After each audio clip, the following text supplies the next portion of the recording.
రీసెంట్గా మన X platform అయితే కర్ణాటక హైకోర్టుని అయితే చేరింది. ఎందుకు చేరిందంటే, సో గవర్నమెంట్ ఏం చేస్తుందంటే సెక్షన్ 79(3)B ప్రకారము ఎక్స్ని వాళ్ళ కంటెంట్ అనేది తీయమని చెప్తుందనమాట.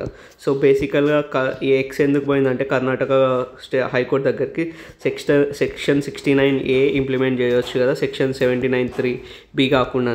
ఇప్పుడు చూద్దాం. బేసికల్గా సెక్షన్ 79(3)B ప్రకారం ఏంటంటే, ఏదైనా ఇంటర్మీడియట్ అంటే ఎక్స్ ప్లాట్ఫామ్ ఉంటుంది కదా, అదేం చేయాలంటే ఏదన్నా గవర్నమెంట్ చెప్పి ఇది తీయాలి అన్నప్పుడు తీసేయాలన్నమాట. సో అదనమాట.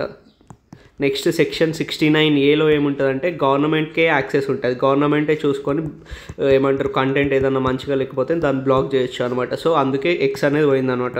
మీరు మమ్మల్ని తీయమనే బదులు గవర్నమెంట్ సెక్షన్ 69A ప్రకారం వాళ్ళే బ్లాక్ చేస్తే అయిపోతుంది అని హైకోర్టుకి చేరుతుంది అనమాట. ఇంకోటి ఏంటంటే మనకు సహయోగ్ పోర్టల్ అనే ఒక పోర్టల్ ఉందన్నమాట. సో ఈ సహయోగ్ పోర్టల్ అంటే ఏంటంటే సెన్సర్షిప్ పోర్టల్. అంటే ఏదైనా ఇప్పుడు కంటెంట్ ఎక్స్ ప్లాట్ఫామ్లో ఇట్లా వస్తుంది కదా, చెప్పిన కదా ఏదైనా చూడని థింగ్స్. సో అది వచ్చినప్పుడు ఈ సహయోగ్ పోర్టల్ నుంచి డైరెక్ట్గా వాళ్ళకు నోటీసులు అనేవి పోతాయంట, ఈ కంటెంట్ ఉంటుంది దీన్ని తీసేయమని. సో ఇదనమాట. బేసిక్గా మనం ఈ 3 థింగ్స్ గుర్తుపెట్టుకోవాలి. Section 79(3)B of IT act 2000, section 69A అంటే ఏంది, ఇంకా సెన్సర్షిప్ సహయోగ్ పోర్టల్ అంటే ఏంది అని. So that's it for the video. Bye.